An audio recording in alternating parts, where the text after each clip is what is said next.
Hi అండి, అందరు ఎలా ఉన్నారు? ఈరోజు ఏ ఫిష్ ఏ చికెన్ చేసుకుందాం అనుకున్నాను. రీల్స్ చూస్తూ ఉంటే ఈ కోడిగుడ్డు వెల్లుల్లి కారం అట్లా కనిపించిందండి. అందుకే వెంటనే లేట్ ఎందుకని చేసేసాను. మరి ప్రాసెస్ ఏంటో చూసేద్దామా? ఈరోజు మనం వెల్లుల్లి కారం ఎగ్ కర్రీ చేసుకుంటున్నాము. ఫస్ట్ బాండి పెట్టుకుని దాంట్లో ఒక 2 టేబుల్ స్పూన్ ఆయిల్ వేసుకోవాలి. తర్వాత ఆనియన్స్ వేసుకోవాలి. దీన్ని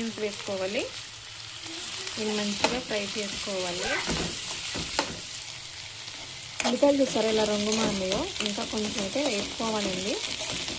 మంచిగా ఉల్లిపాయలు అన్నీ వేగిపోయిన తర్వాత దీంట్లో కాస్త పసుపు వేసుకొని కలుపుకుందాం.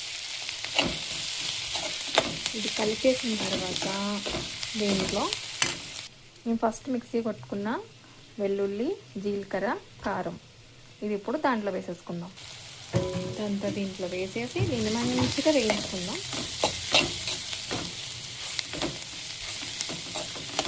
ఇది కొంచెం టైం పట్టిద్ది, ఒక 2 మినిట్స్ పట్టిద్ది వేగడానికి.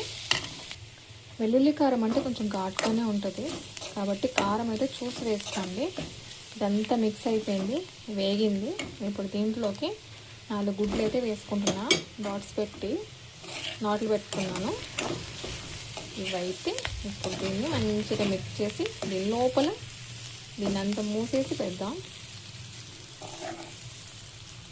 ఓకేనా? ఇది ఒక 2 మినిట్స్ ఉంచుదామండి.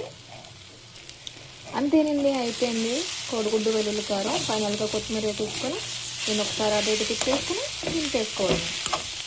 ఎంతో ఈజీగా, చాలా టేస్టీగా, నోటికి ఎప్పుడు బాగాలేదు అనిపించినప్పుడు ఇలా సింపుల్గా చేసుకోండి. చాలా ఈజీగా చేసేసుకోవచ్చు. నోటికి కూడా 2 ముద్దలు ఎక్కువే తింటామండి.